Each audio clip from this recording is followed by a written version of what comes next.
Students, आज मैं श्वेता अग्रवाल पत्र लेखन पार्ट 1 वीडियो में आपको अनौपचारिक पत्र लिखना सिखा रही हूँ।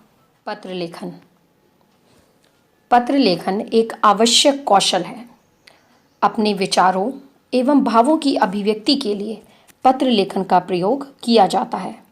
अपने सगे संबंधियों, पदाधिकारियों, मित्रों, संपादकों आदि से जोड़ने की कला पत्र लेखन कहलाती है। पत्र लेखन हमारे जीवन का महत्वपूर्ण अंग है जो लोगों को समाज से जोड़ कर रखता है। पत्र के प्रकार। पत्र दो प्रकार के होते हैं, औपचारिक और अनौपचारिक।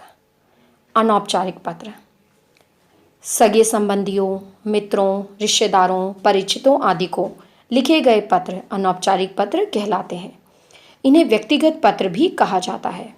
इस प्रकार के पत्रों में व्यक्ति से संबंधित सुख, दुख, हर्ष, उत्साह आदि का वर्णन किया जाता है। अनौपचारिक पत्रों की भाषा आत्मीय व हृदय को स्पर्श करने वाली होती है। औपचारिक पत्र के प्रकार। हम इन्हें किन किन अवसरों पर लिख सकते हैं, उसी के आधार पर इनके प्रकार हैं। पहला, शुभकामना पत्र।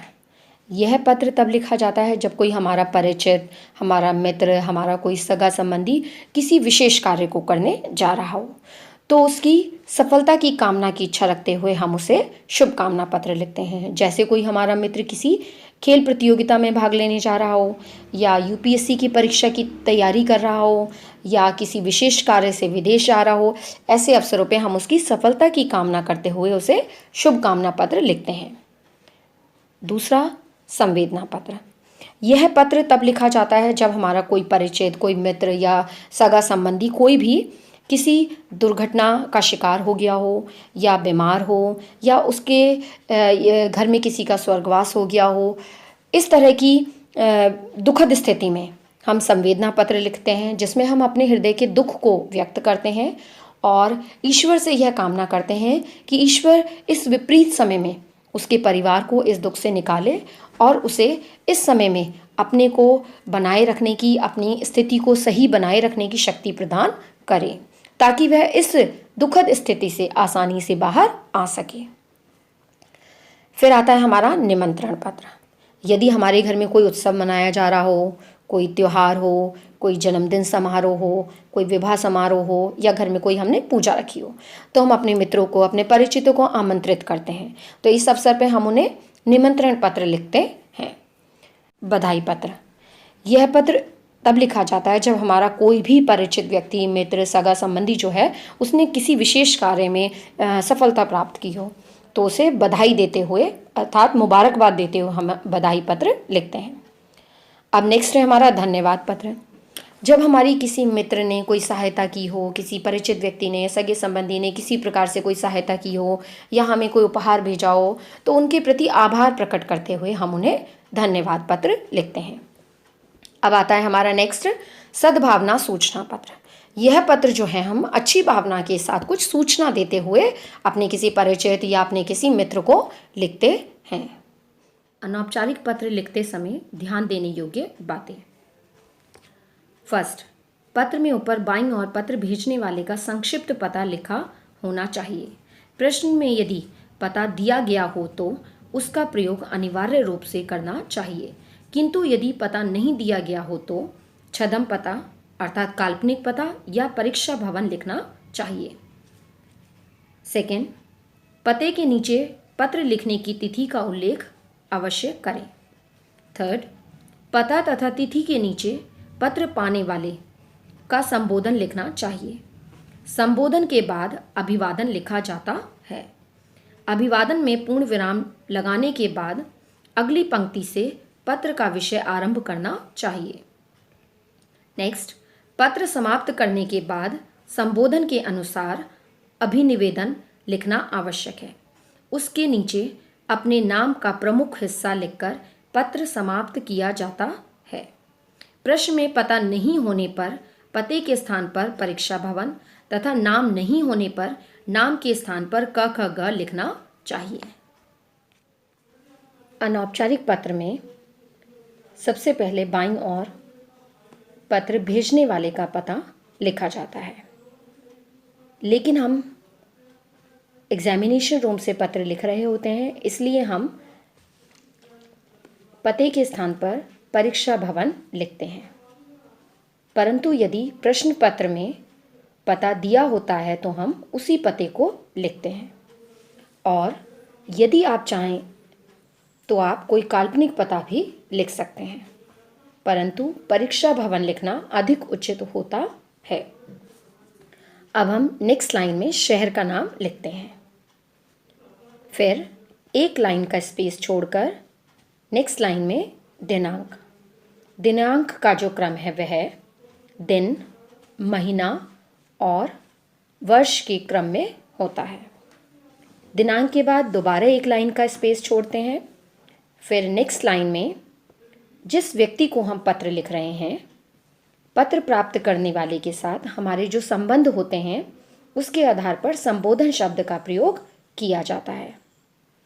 जैसे यदि हम अपने से बड़ों को लिख रहे हैं तो हम संबोधन में पूज्य, पूजनीय, आदरणीय आदि शब्दों का प्रयोग कर सकते हैं।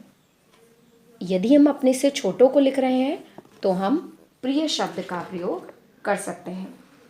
और यदि हम अपने बराबर वालों को पत्र लिख रहे हैं तो हम प्रिय और या फिर हम केवल नाम भी लिख सकते हैं। संबोधन के बाद अगली पंक्ति में अभिवादन शब्द का प्रयोग करते हैं। अभिवादन का चयन भी जिस व्यक्ति को हम पत्र लिख रहे हैं उसके साथ हमारे जो संबंध है उन्हीं के आधार पर निर्भर करता है। जैसे यदि हम अपने से बड़ों को लिख रहे हैं तो हम अभिवादन में चरण स्पर्श, सादर प्रणाम या सादर चरण स्पर्श लिखेंगे।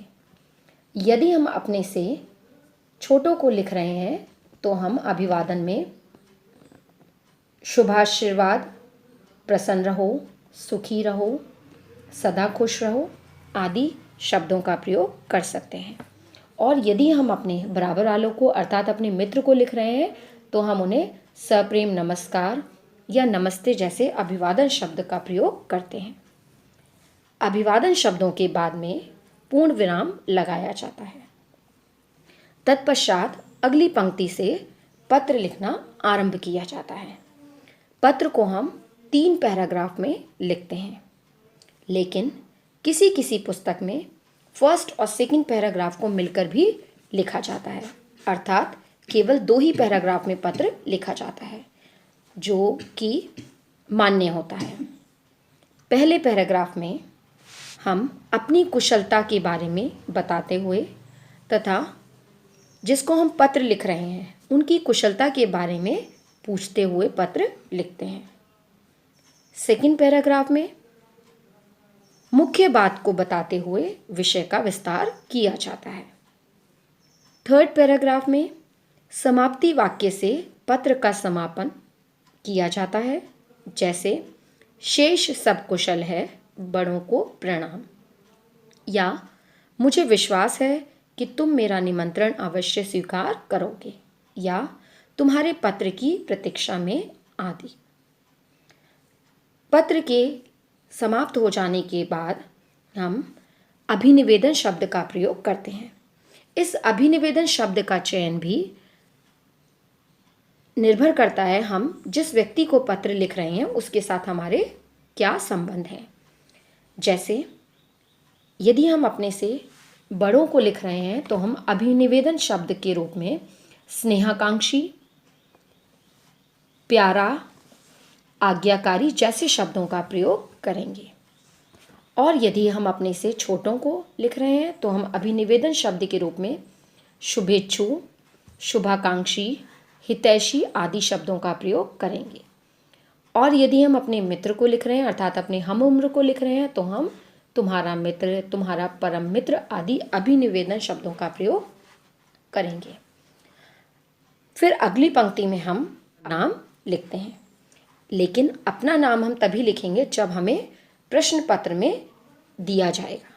यदि हमें नाम नहीं दिया गया है तो हम उसके स्थान पर क, ख, ग या अ, ब, स ही लिखते हैं। मैं 2 अनौपचारिक पत्रों को सैंपल के रूप में पढ़ रही हूँ। आप दिव्यांशु गुप्ता हैं। आप स्थानीय संगठन के अध्यक्ष हैं। आप अपने क्षेत्र में स्वच्छ भारत अभियान के तहत एक स्वच्छता कार्यक्रम आयोजित करना चाहते हैं। इस स्वच्छता कार्यक्रम में अपने मित्र को आमंत्रित करने के लिए उसे पत्र लिखें। अब हम पत्र लिखना आरंभ करते हैं। सबसे पहले हम बाईं ओर मार्जिन लाइन के साथ में पत्र भेजने वाले का पता लिखते हैं। जैसे कि यहाँ पर ऊपर पत्र भेजने वाले का पता नहीं दिया गया है, तो उस स्थिति में हम यहाँ पर लिखेंगे परीक्षा भवन। दूसरी लाइन में हम यहाँ पे लिखेंगे शहर का नाम उत्तर प्रदेश। फिर एक लाइन का हमने स्पेस छोड़ा है। तीसरी लाइन में हमने लिखा है यहाँ पर दिनांक। दिनांक में वही क्रम जो मैं स्पष्ट कर चुकी हूँ, पहले दिन, महीना और वर्ष। फिर दिनांक के बाद दोबारा एक लाइन का स्पेस छोड़ेंगे। उसके बाद अगली पंक्ति में हम यहाँ पर जिसे हम पत्र लिख रहे हैं, अर्थात पत्र प्राप्त करने वाले के साथ हमारे जो संबंध है, उसके आधार पे हम संबोधन शब्द का प्रयोग करेंगे। प्रिय मित्र। संबोधन के बाद में अभिवादन। अभिवादन भी जो होता है, जिस व्यक्ति को हम पत्र लिख रहे हैं उसके साथ हमारे जो संबंध हैं उसके आधार पर चयन करते हैं। हम यहाँ पर लिख रहे हैं अभिवादन में नमस्ते। अभिवादन के बाद में हम पूर्ण विराम लगाते हैं। अभिवादन के बाद अगली पंक्ति से हम पत्र लिखना आरंभ कर रहे हैं। और पत्र जो है वह, पत्र की जो विषय वस्तु है वह 3 पैराग्राफ में है। आरंभ करते हैं। आशा करता हूँ कि तुम सकुशल होंगे। मैं यह पत्र स्वच्छ भारत अभियान के संबंध में लिख रहा हूँ।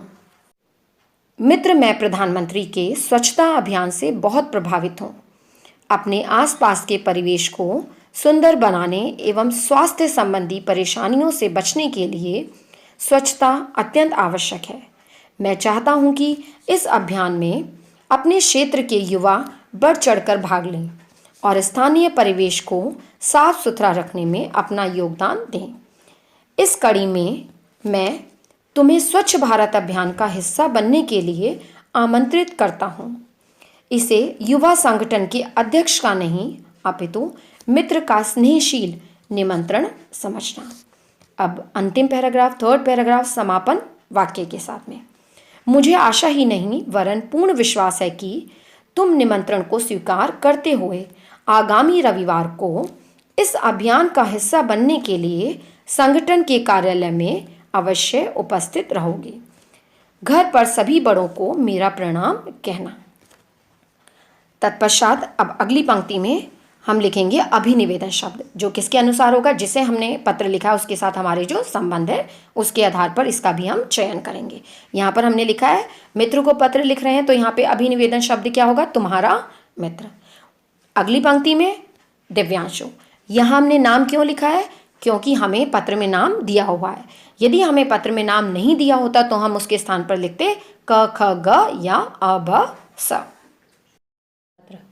आप अपने मित्रों के साथ किसी पर्वतीय क्षेत्र की यात्रा के लिए गए थे। वहाँ के प्राकृतिक सौंदर्य का वर्णन करते हुए अपनी माताजी को पत्र लिखिए। परीक्षा भवन, दिल्ली, दिनांक, पूजनीय माताजी, मैं सादर प्रणाम पूर्वक हूँ तथा कामना करता हूँ कि आप भी सपरिवार सकुशल होंगी। आपका स्वास्थ्य ठीक है ना? आपकी बड़ी याद आती है माताजी। मैंने आपको बताया था कि इस बार मेरी और मेरे मित्रों की वार्षिक परीक्षा अच्छी हुई है, इसलिए इस बार हम सब कुछ मित्रों ने मनाली जाने का निश्चय किया है। हम सब तय कार्यक्रम के अनुसार इस पर्वतीय प्रदेश की यात्रा हेतु वहाँ पहुँच गए थे। वहाँ का मौसम बहुत ही ठंडा तथा मनमोहक था। पर्वतीय क्षेत्रों में कार द्वारा यात्रा करना बहुत ही रोमांचकारी व मज़ेदार अनुभव सिद्ध हुआ। पहले दिन हम प्रातःकाल ही हिडिंबा मंदिर गए थे। वहाँ के अप्रतिम सौंदर्य, शांति और देवदार के वृक्षों ने हृदय को बड़ा सुकून प्रदान किया।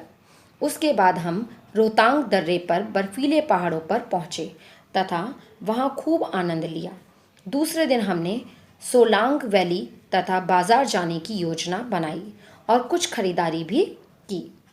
अच्छा, अब पत्र का समापन करता हूँ। समय मिले तो आप भी पिताजी सहित इस शहर के प्राकृतिक सौंदर्य का आनंद अवश्य लेना। पिताजी को प्रणाम व गुड़िया को प्यार।